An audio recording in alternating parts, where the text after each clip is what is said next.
Hello students, welcome to RX Wizard. इस lecture में हम लोग जनरल फार्माकोलॉजी के एक बहुत ही इंपॉर्टेंट कॉन्सेप्ट रिसेप्टर थ्योरी के अंतर्गत जी प्रोटीन कपल्ड रिसेप्टर इसको इन डिटेल स्टडी करने वाले हैं।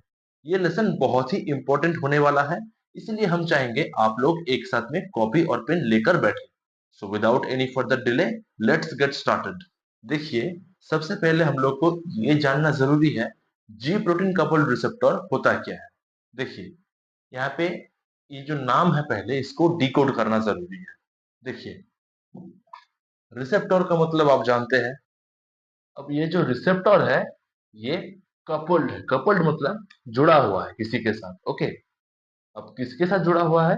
देखिए, यहाँ पे लिखा है जी प्रोटीन, यानी जी प्रोटीन के साथ जुड़ा हुआ कोई रिसेप्टर। ओके, अब ये जी प्रोटीन का मतलब क्या होता है? देखिए, शुरुआत से एकदम शुरू करते हैं। जी स्टैंड्स फॉर गुआनोसिन।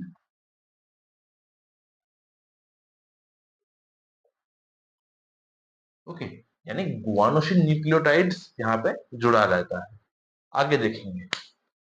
अब इस जी प्रोटीन कपल्ड रिसेप्टर, शॉर्ट में जीपीसीआर भी लिखा जाता है, आप लोग किताब में देखिएगा इसे शॉर्ट में कभी कभी जीपीसीआर भी लिखा जाता है। जीपीसीआर, इसका कुछ सिनोनिम्स है। ओके, सबसे पहले इसे बताया जाता है ऐसे: मेटाबोट्रोपिक रिसेप्टर। आई रिपीट, मेटाबोट्रोपिक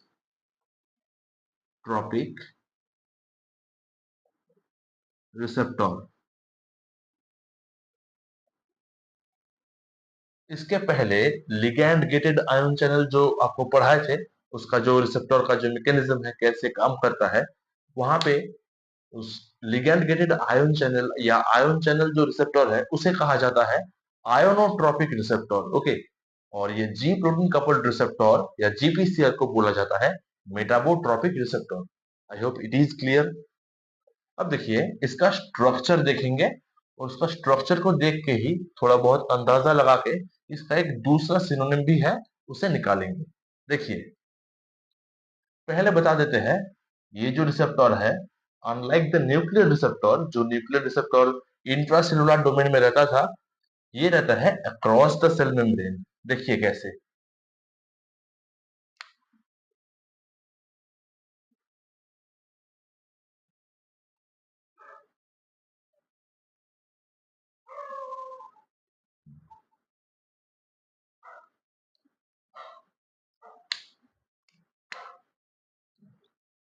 ये है आपका सेल मेम्ब्रेन।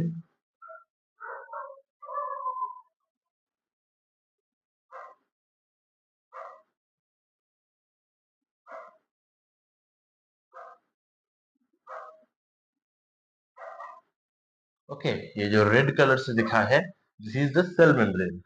और ये जो ब्लू इंक से दिखा है, दैट इज द जीपीसीआर। अब देखिए, नॉर्मली आप लोग जब इसके ऊपर एक नजर डालेंगे तब देखिएगा इसे एक सांप जैसा दिखने को मिलेगा। ऐसा नहीं है कि ये सांप का मुंह है, और ये सांप का बॉडी और ये सांप का पूंछ। इस मतलब सांप जैसा अपीयरेंस के लिए इसे सर्पेंटाइन रिसेप्टर ये भी बोला जाता है। Serpentine receptor. ओके, अब देखिए, इसका और एक सिनोनिम है। यहाँ पे आपको बता देते हैं, ये जो एक्स्ट्रा सेलुलर टर्मिनल है, okay, this is an terminal. आपको पहले बताए थे कि जो पॉलीपेप्टाइड होते हैं उसका एक एन टर्मिनल रहता है, एक सी टर्मिनल रहता है। ओके, ये भी एक पॉलीपेप्टाइड ही है। इसका जो एक्स्ट्रा सेलुलर डोमेन है वो है एन टर्मिनल, यानी वहां पे अमीनो ग्रुप रहता है। और इंट्रासेलुलर जो डोमेन है दैट इज सी टर्मिनल, यानी वहां पे कार्बोक्सिलिक एसिड ग्रुप रहता है। एक एक्स्ट्रा सेलुलर टर्मिनल। अब देखिए कितना सारा लूप यहाँ पे बना है। एक, दो, तीन, चार, पांच, छ, सात, यानी सात ठो टर्न मिला के ये पूरा रिसेप्टर स्पैन होता है। मतलब सेल मेम्ब्रेन के ऊपर सात ठो ये टर्न लगाता है, और उसके बाद ही ये रिसेप्टर कंप्लीट होता है। सो इसे ऐसे भी लिखा जाता है, 7 ट्रांसमेम्ब्रेन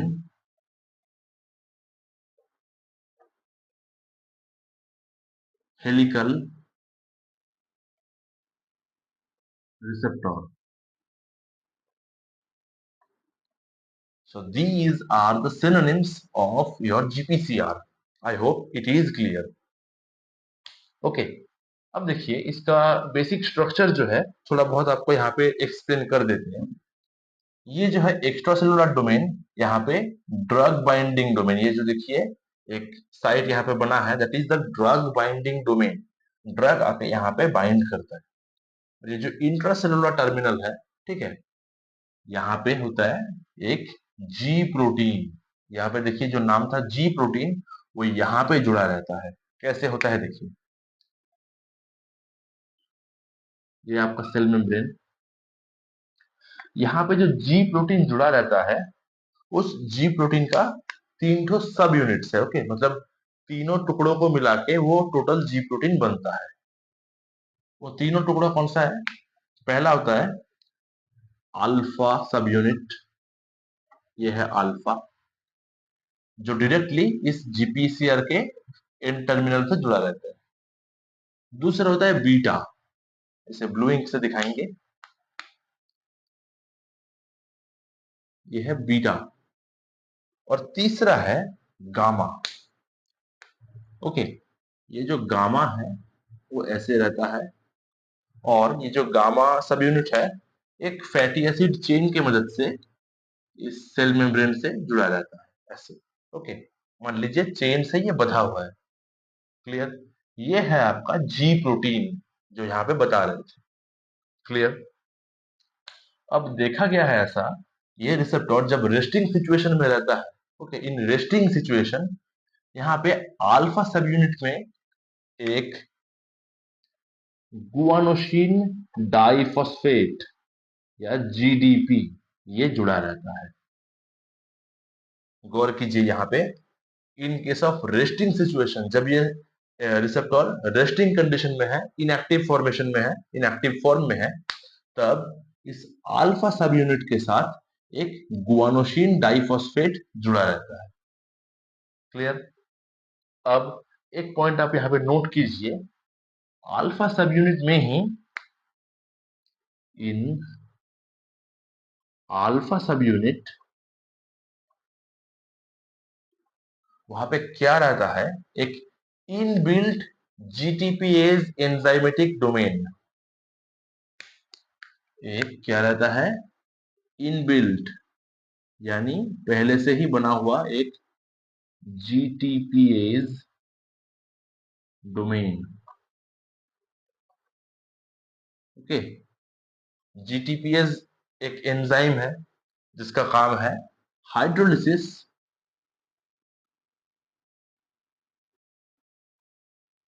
और जीटीपी। ये जो फंक्शन है, गौर कीजिए, मान लीजिए अल्फा सब यूनिट के ऊपर इस पॉइंट में ये जीटीपीएस डोमेन मौजूद है, मान लीजिए। अब देखिए होता क्या है एक्चुअली, इसको मिटा देते हैं हम। यहाँ इसका एक नोट आप बना लीजिए, या फिर इस वीडियो को यहाँ पे पॉज करके इस सेक्शन का एक स्क्रीनशॉट ले लीजिए। ओके, देखिए ये जो रिसेप्टर है, this is in an inactivated condition. अब जब यहाँ पे ड्रग बाइंडिंग होता है, मान लीजिए यहाँ पे ये जो ड्रग है ये बाइंड हुआ जाकर। ओके, अब ड्रग बाइंडिंग होने के बाद जनरली क्या होता है, ये एक पॉलीपेप्टाइड है। ओके, इसका कन्फर्मेशन जो है वो चेंज हो जाता है। मतलब ये जो जी प्रोटीन है उसका स्ट्रक्चरल और कन्फॉर्मेशनल मॉडिफिकेशन चेंज होता है इंटरनली। अब ये चेंज होने के बाद होता क्या है देखिए, आफ्टर द लिगैंड और ड्रग बाइंडिंग, ये जो जीडीपी है वो रिप्लेस हो जाता है, यानी जीडीपी यहां से हट जाता है और इसको रिप्लेस करता है कौन? रिप्लेस्ड बाय जीटीपी, यानी गुआनोसिन ट्राइफॉस्फेट। आप यहाँ पे नोट कीजिए, after the drug binding, GDP is substituted और एक्सचेंज्ड विथ जीटीपी, यानी जीडीपी हट जाता है यहां से और यहाँ पे जीटीपी आके जुड़ जाता है। सिनारी कुछ ऐसा दिखता है।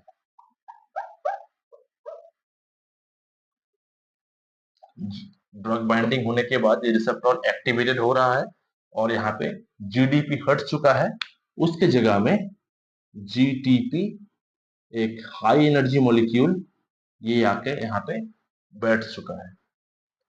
क्लियर? अब देखिए, मान लीजिए ये चारों जन का एक फैमिली था, अल्फा बीटा गामा, ये तीनों सब यूनिट्स और उसके साथ जीडीपी। अब जीडीपी को हटाकर ये हाई एनर्जी एक मॉलिक्यूल जीटीपी आके जुड़ चुका है। यहाँ पे होता क्या है, देखिए, ये हाई एनर्जी मॉलिक्यूल जो है ये फैमिली में एक दरार डाल देता है। आप ऐसे समझिए, ये हाई एनर्जी मॉलिक्यूल जो है वो फैमिली में घुसकर फैमिली में एक, मतलब दो अलग टीम तैयार कर देता है, दो अलग ग्रुप्स का तैयार करता है। सो एक्टिवेशन होने के बाद ये जो जी प्रोटीन जो है वो टूट जाता है। कैसे? कौन कौन से टीम्स बनते हैं? दो टीम यहाँ पे बनता है। पहला टीम है जिसमें ये अल्फा सब यूनिट जाता है और जीटीपी रहता है, अल्फा जीटीपी, इसे हम लोग बोलते हैं अल्फा जीटीपी कॉम्प्लेक्स। ओके। और दूसरा टीम जो तैयार होता है उसमें रहता है ये बीटा और गामा सब यूनिट्स, बीटा एंड गामा, इसे हम लोग कहते हैं beta gamma dimer. Clear? So after drug binding ये रिसेप्टर में एक कॉन्फॉर्मेशनल और स्ट्रक्चरल चेंज हुआ। चेंज होने के कारण ही यहाँ पे जीडीपी यानी गुआनोसिन डाइफॉस्फेट को सब्स्टिट्यूट करके गुआनोसिन ट्राइफॉस्फेट आके जुड़ चुका है और जुड़ने के बाद वो बहुत ही हाई एनर्जी मॉलिक्यूल होने के चलते ये जो स्ट्रक्चर था उसमें चेंजेस लाता है, इसे तोड़ देता है। एक साइड में आता है अल्फा जीटीपी कॉम्प्लेक्स और दूसरे टीम में चला जाता है बीटा एंड गामा डाइमर। यहां तक आप लोग शायद समझ चुके होंगे। अब देखिए, ये जो बीटा गामा डाइमर है इसका फंक्शन क्या है? ये बीटा गामा डाइमर जो है is responsible for regulating the ion channels. याद कीजिए, रिसेप्टर थ्योरी का पहला जो था ion channels, ligand gated, responsible for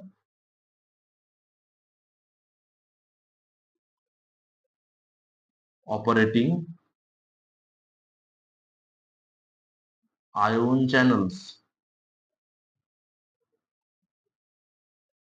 okay.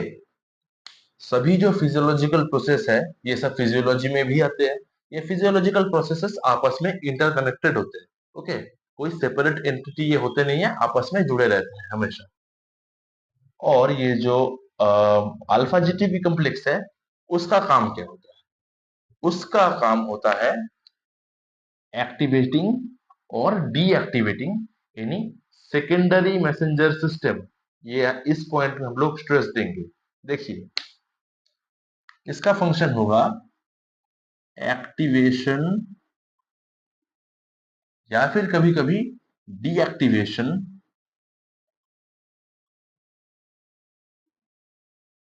Of secondary messenger system.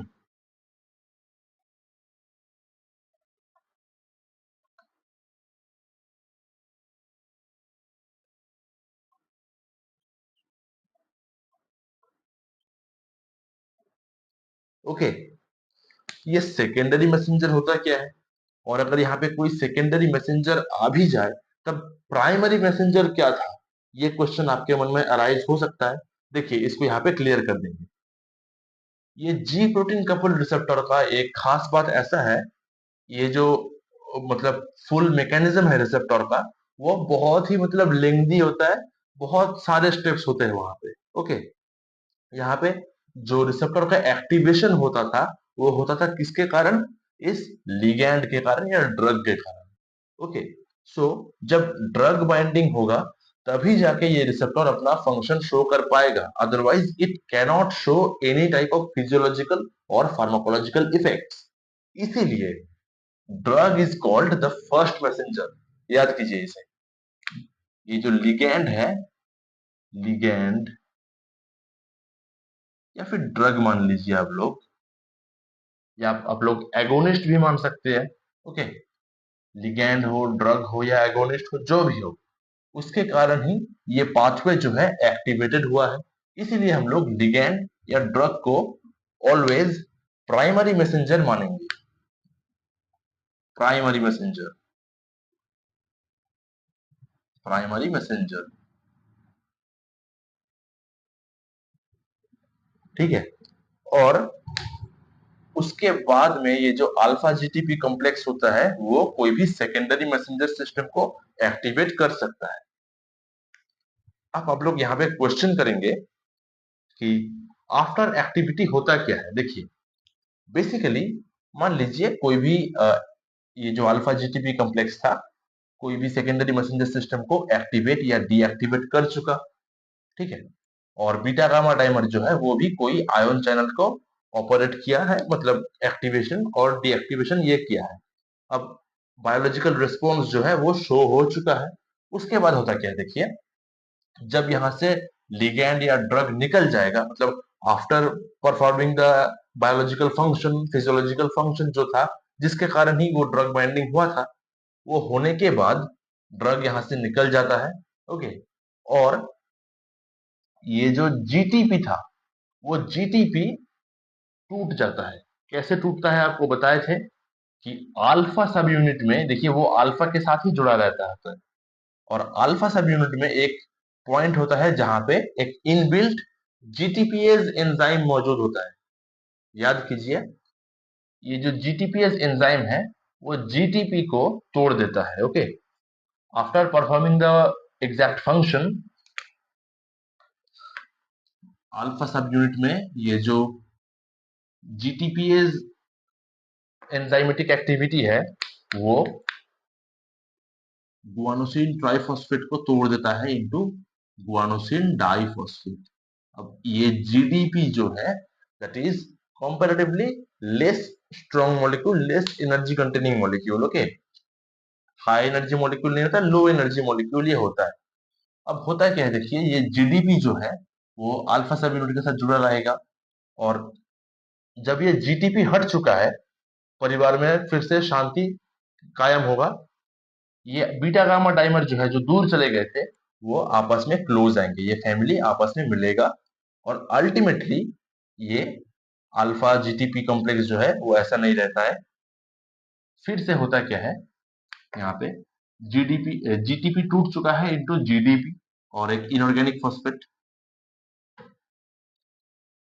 अब अल्फा जीडीपी जो कॉम्प्लेक्स है और बीटा गामा जो डाइमर था वो आपस में जुड़ेंगे, फैमिली का रीयूनियन होगा, और होने के बाद फिर से वो यहाँ पे आके ऐसे पहले जो इनएक्टिवेटेड सिचुएशन में थे उसमें ही लौट जाएंगे।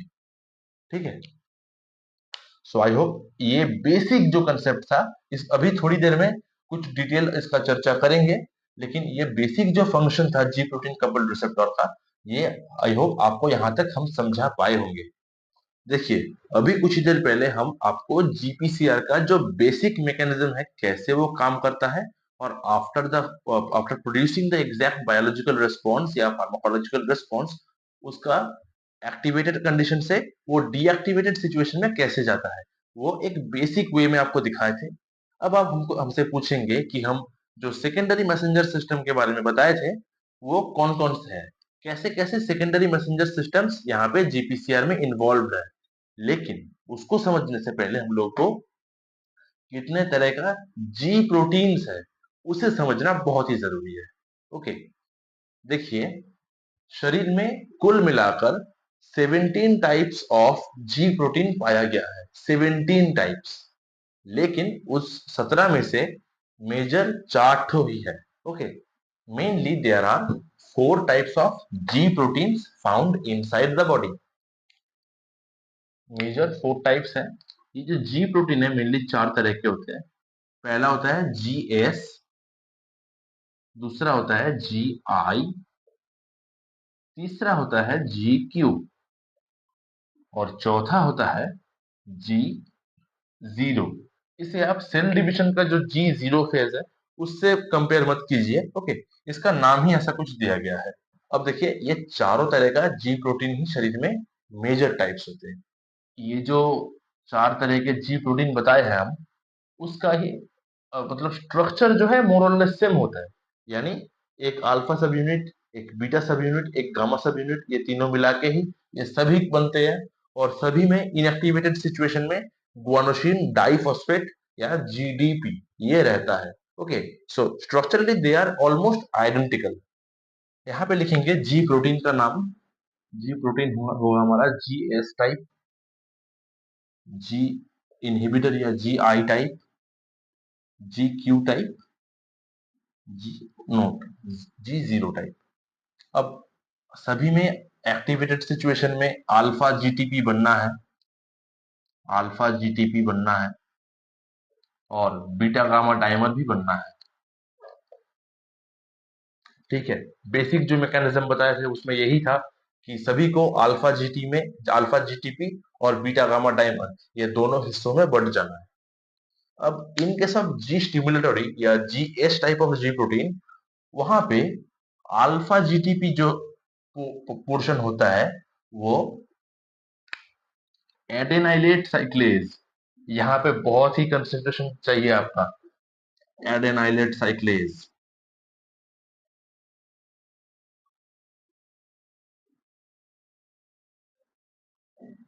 ओके, एडेनाइलेट साइक्लेज सिस्टम को एक्टिवेट करता है, और यहाँ पे सेकेंडरी मैसेंजर जो है that is cyclic adenosine monophosphate. This is the secondary messenger. यहाँ पे एक कलम बना भी देते हैं, सेकेंडरी मैसेंजर। ओके, मतलब जीएस का जो है अल्फा जीटीपी सब यूनिट, वो जाएगा एडेनाइलेट साइक्लेज के पास उस सिस्टम को एक्टिवेट करने में, और वहां पे सेकेंडरी मैसेंजर बनके साइक्लिक एडेनोसिन मोनोफॉस्फेट या कैम निकल के आएगा। क्लियर? और उसका जो बीटा गामा डाइमर जो है आपको बताए थे, वो आयन चैनल के फंक्शन के साथ जुड़ा रहता है। उसका आयन चैनल मतलब बीटा गामा डाइमर जो है वो कैल्शियम चैनल को जाके स्टिमुलेट करता है। ओके, कैल्शियम चैनल के एक्टिवेट करता है जाके, कैल्शियम चैनल।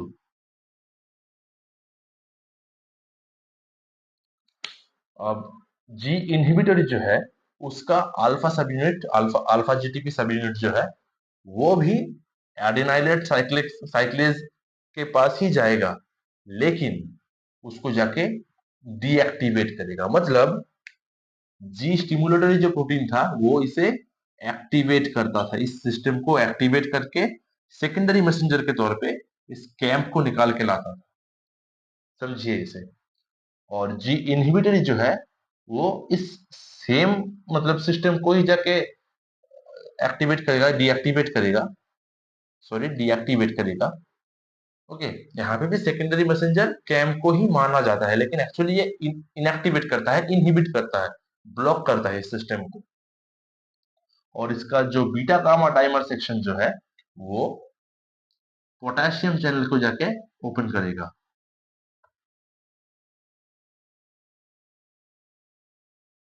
ओके, अब नेक्स्ट जो है जी Q type of G protein.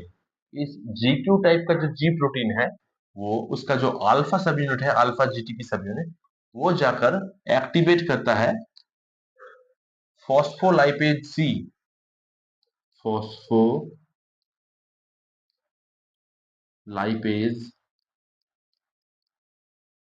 सी, इस एंजाइम को जाके एक्टिवेट करता है, और सेकेंडरी मैसेंजर के तौर पे यहाँ पे निकल के आते हैं दो दो जन, inositol triphosphate and diacylglycerol. Okay, यहाँ पे सेकेंडरी मैसेंजर इनोसिटॉल ट्राइफॉस्फेट और डाई एसाइल ग्लिसरॉल ये दोनों होते हैं। एक यहाँ पे बना देते हैं ऐसा कुछ।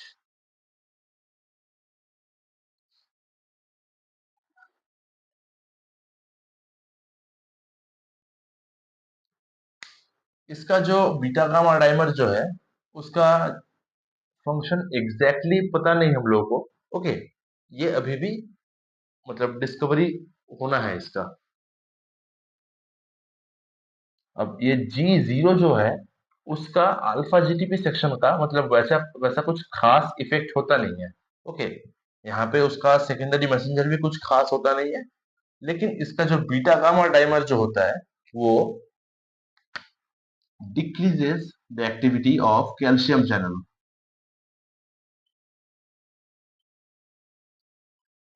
फिर से आपको बताएंगे, देखिए यहाँ पे हम लोग कितने तरह का जी प्रोटीन्स है उसको देखे।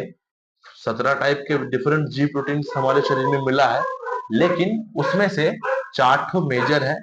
पहला है जी स्टिमुलेटरी या जीएस, जो एडिनाइलेट साइक्लेज एंजाइम को जाकर एक्टिवेट करता है और वहां पे सेकेंडरी मैसेंजर के तौर पे साइक्लिक एडिनोसिन मोनोफॉस्फेट या कैंप निकल के आता है। उसका ही बीटा गामा डाइमर जो है वो कैल्शियम चैनल को जाकर एक्टिवेट करता है, उसका एफिकेसी एक्टिविटी को बढ़ा देता है। नेक्स्ट है जी इनहिबिटरी या जीआई, वो जाकर एडेनाइलेट साइक्लेज जो एंजाइम सिस्टम है उसको इनहिबिट करता है, ब्लॉक करता है। और कैम्प का प्रोडक्शन जो है साइक्लिक एडेनोसिन मोनोफॉस्फेट उसका प्रोडक्शन को कम कर देता है। ओके, और उसका बीटा गामा डाइमर जो है पोटेशियम चैनल का एक्टिविटी बढ़ा देता है।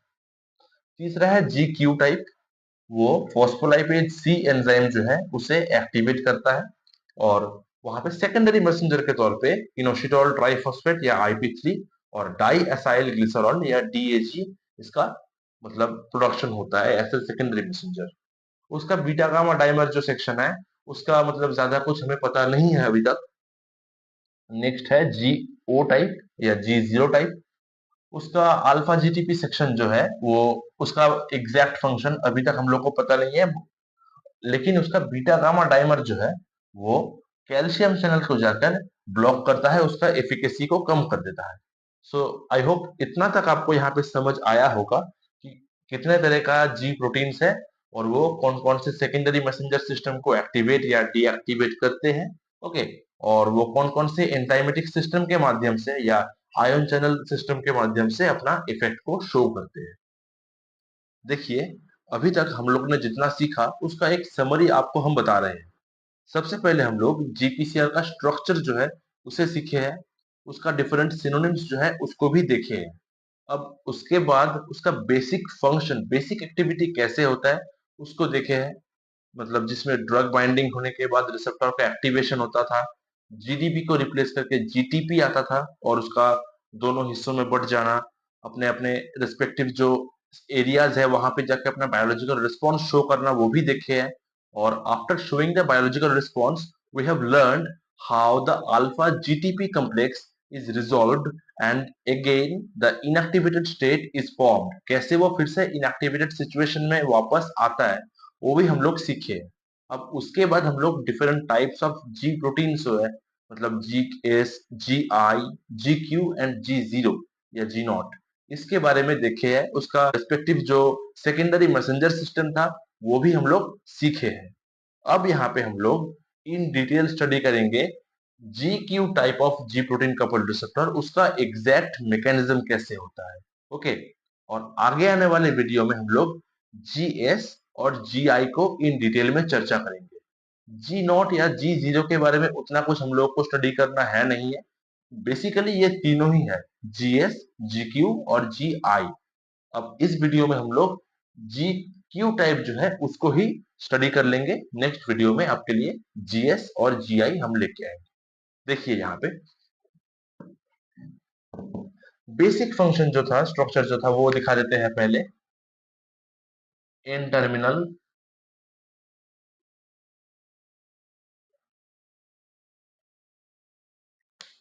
7 ठो लूप जो बना था,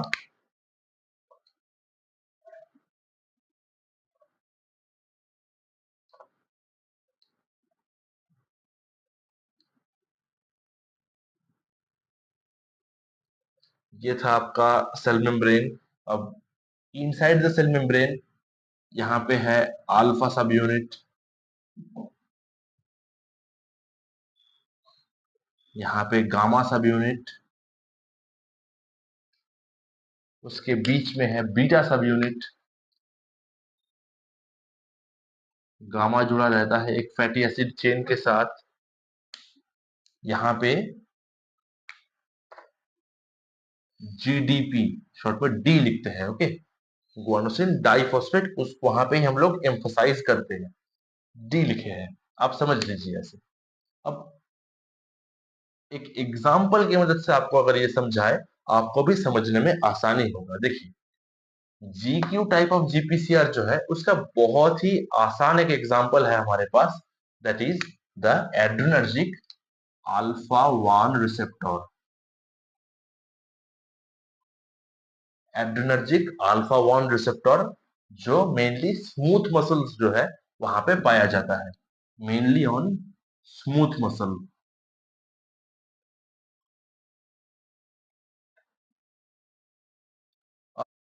बेसिकली मसल थ्री टाइप्स के होते हैं, ओके। एक होता है स्मूथ मसल जो हमारे ब्लड वेसल्स को बनाता है, ओके। दूसरा होता है स्केलेटल मसल, यानी हमारे जो बाइसेप्स ट्राइसेप्स ये सब जो मसल्स है जो स्केलेटन या बोन के साथ, हड्डियों के साथ जुड़ा रहता है, दोज आर स्केलेटल मसल्स। और तीसरा होता है कार्डियक मसल जो हमारे हार्ट में है, okay. So alpha 1 receptor is mainly found on the smooth muscles, blood vessel में मेनली मिलता है इसे। अब देखिए इसका एक्शन जो क्या होता है, अल्फा 1 सब यूनिट में, अल्फा 1 जो रिसेप्टर था, माफ कीजिए, अल्फा 1 रिसेप्टर में अगर एड्रेनालिन बाइंड होता है, तब हम लोग देखे हैं कि ब्लड प्रेशर का राइज होता है, ओके। क्यों होता है? क्योंकि एड्रेनालिन अल्फा 1 रिसेप्टर में जुड़ने के बाद स्मूथ मसल का कॉन्ट्रैक्शन करता है। स्मूथ मसल रहता है हमारे ब्लड वेसल्स में, ब्लड वेसल्स का कंट्रैक्शन होगा, तब हम लोगों का ब्लड प्रेशर बढ़ेगा, इंक्रीज बीपी, ओके। अब ये कैसे होता है उसको ही हम लोग यहाँ पे मैकेनिज्म के तौर पे समझेंगे। बहुत ही ध्यान से ये सीखिए। देखिए, इनएक्टिवेटेड कंडीशन में ये जो फैमिली था यहाँ पे जी प्रोटीन का, वो चुपचाप यहाँ पे बैठा था। लेकिन मान लीजिए अल्फा वन रिसेप्टर में एड्रेनालिन आके यहाँ पे बाइंड हो चुका है। अब क्या होगा, बाइंडिंग होने के बाद ये जो रिसेप्टर है इसका स्ट्रक्चरल एंड कॉन्फॉर्मेशनल चेंजेस होगा। चेंजेस होने के बाद ये जो जीडीपी था वो जीडीपी से मतलब ट्रांसफर होगा, ओके। मतलब जीडीपी को रिप्लेस करके गुआनोसिन ट्राइफॉस्फेट आएगा, which is a high energy molecule, guanosine triphosphate GTP. ठीक है, यहां तक तो सेम था, बेसिक मैकेनिज्म में यही आता है। अब ये फैमिली जो है वो टूट जाएगा एज यूजुअल। फैमिली टूटने के बाद क्या होगा, अल्फा जीटीपी, अल्फा जीटीपी इसका एक ग्रुप, दूसरा ग्रुप होगा बीटा गामा डाइमर्स का, ओके। अब as as I have said earlier कि जी क्यू टाइप जो जी प्रोटीन है उसका बीटा गामा सब यूनिट के बारे में ज्यादा कुछ जानकारी हमारे पास है नहीं है। मतलब वो कौन कौन से आयन चैनल्स को जाके रेगुलेट करता है उसके बारे में कंप्लीट जानकारी अभी तक हम लोग को मिला नहीं है। लेकिन उसका अल्फा जीटीपी जो सेक्शन है उसके बारे में अच्छा खासा जानकारी हमारे पास मौजूद है। देखिए, इसका जो अल्फा जीटीपी सेक्शन था वो एक मेम्ब्रेन बाउंड एंजाइम होता है, ओके। बेसिकली वो एक मेम्ब्रेन बाउंड एंजाइम है, फॉस्फोलाइपेज सी। आपको पिछले वाले सेशन में दिखाए थे फॉस्फोलाइपेज सी, ओके। वो ऐसे रहता है, okay, inside the, at the inner side of the cell membrane. उसका लोकेशन यहाँ पे है, फॉस्फोलाइपेज सी। आपको समझाने के लिए हम यहाँ पे दिखा रहे हैं, this is actually the phospholipase C, okay. देखिए, अल्फा जीटीपी सेक्शन जो था वो गया था किसके पास, फॉस्फोलाइपेज सी के पास, ओके। जाकर उसे एक्टिवेट किया। अब फॉस्फोलाइपेज सी जो था वो जाग चुका है। अब वो करता क्या है, देखिए, एक इंट्रासेलुलर जो मतलब मॉलिक्यूल है वो फॉस्फेटिडिल इनोसिटॉल बिसफॉस्फेट, नाम नाम जो है याद रखिए, बहुत ही थोड़ा मुश्किल नाम लग सकता है। Phosphatidyl inositol bisphosphate. किसी किताब में इसे डाइफॉस्फेट भी बोला जाता है, लेकिन अकॉर्डिंग टू बायोकेमिस्ट्री ये बिसफॉस्फेट है। ओके। अब PIP2 जो है उसको तोड़कर ये फॉस्फोलाइपेज सी वो दो ठो सेकेंडरी मैसेंजर बनाएगा। कौन कौन से आप लोग बताइए, कमेंट में लिख दीजिए जरा। PIP2 फॉस्फेटिडिल इनोसिटॉल बिसफॉस्फेट, उसे तोड़ेगा कौन? फॉस्फोलाइपेज सी, जिस एंजाइम को जाके ये सेक्शन एक्टिवेट किया है। ये एक्टिवेट होकर इसे तोड़ेगा and the end products will be IP3 inositol triphosphate and diacyl glycerol। Clear? Okay. अब होता क्या है देखिए, IP3 जो है उसका फंक्शन क्या है? IP3 का फंक्शन जो है वो अपना IP3 रिसेप्टर, उसके लिए अलग ही रिसेप्टर बना रहता है और वो जाके इंट्रासेलुलर कैल्शियम का जो रिलीज है,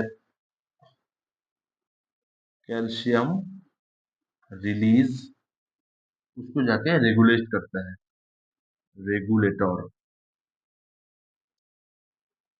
कैल्शियम को जो रिलीज है, कहाँ से रिलीज होता है आपके लिए बता देते हैं। Sarcoplasmic reticulum. Okay.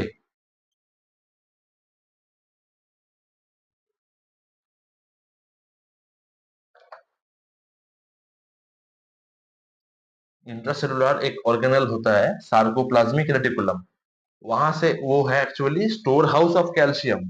Sarcoplasmic reticulum is the storehouse of intracellular calcium. Cell के अंदर इस स्टोर हाउस में ही कैल्शियम जाके स्टोर रहता है। वहां से कैल्शियम का जो रिलीज है उसे ही रेगुलेट करता था IP3। ओके। अब इसको मिटाकर थोड़ा छोटा छोटा करके लिखते हैं, क्योंकि डैग का जो मैकेनिज्म है वो थोड़ा बड़ा होने वाला है। ओके।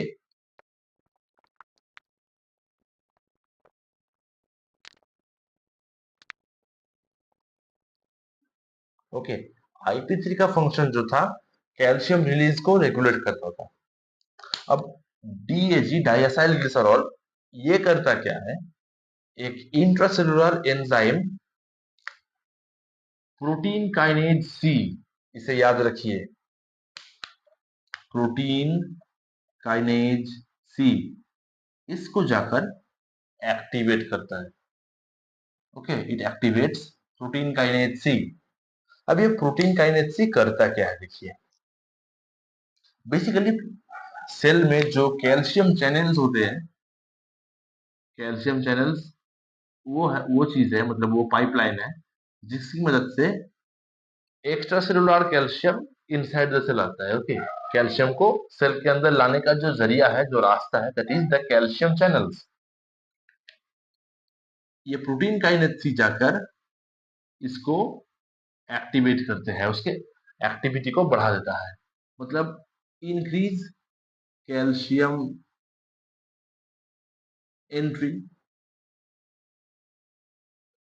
अब कैल्शियम अगर ज्यादा एंट्री करता है सेल में, okay, that triggers a protein called कैल्मोडुलिन।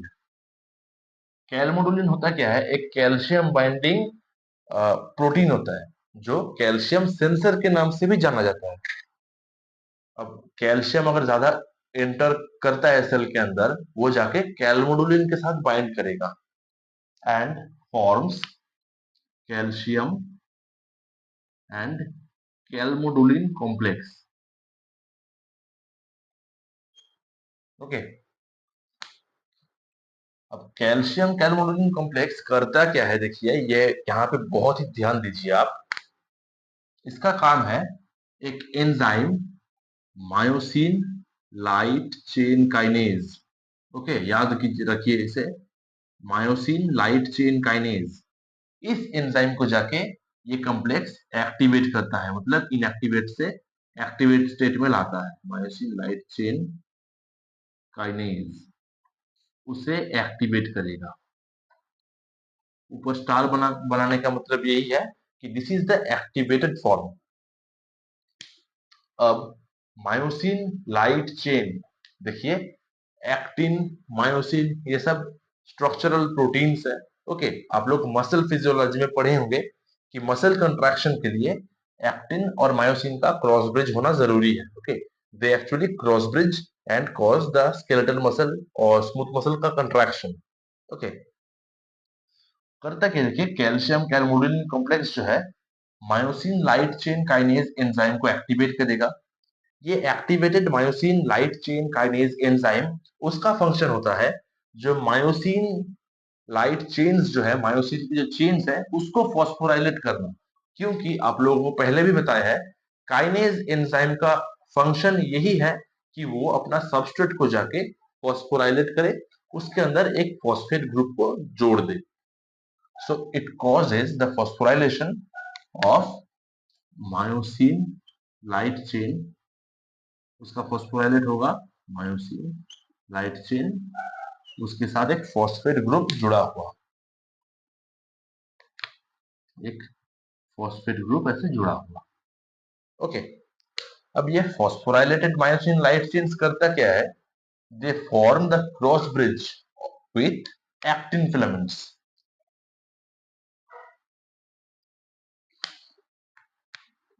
Cross bridge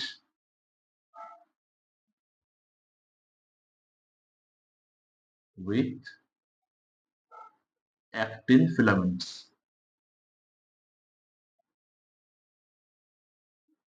okay, cross bridge with actin filaments कौन करेगा, फॉस्फोराइलेटेड मायोसिन लाइट चेन्स। याद रखिए इसे। Okay, phosphorylated myosin light chains जाकर एक्टिन्स के साथ ऐसे क्रॉस ब्रिज करेंगे, जस्ट ऐसे, यही होता है ऐसे। ओके, अब क्रॉस ब्रिज करने के बाद ही ये it leads to muscle contraction, it leads to muscle contraction.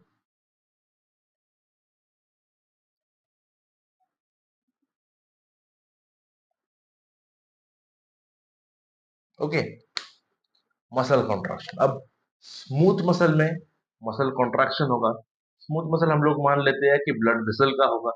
Blood vessel का जो स्मूथ मसल है उसका अगर कॉन्ट्रैक्शन हो, it causes vasoconstriction, ultimately वैसोकंस्ट्रिक्शन।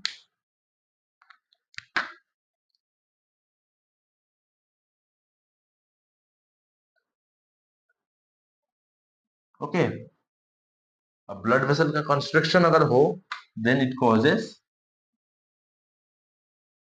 Increased blood pressure.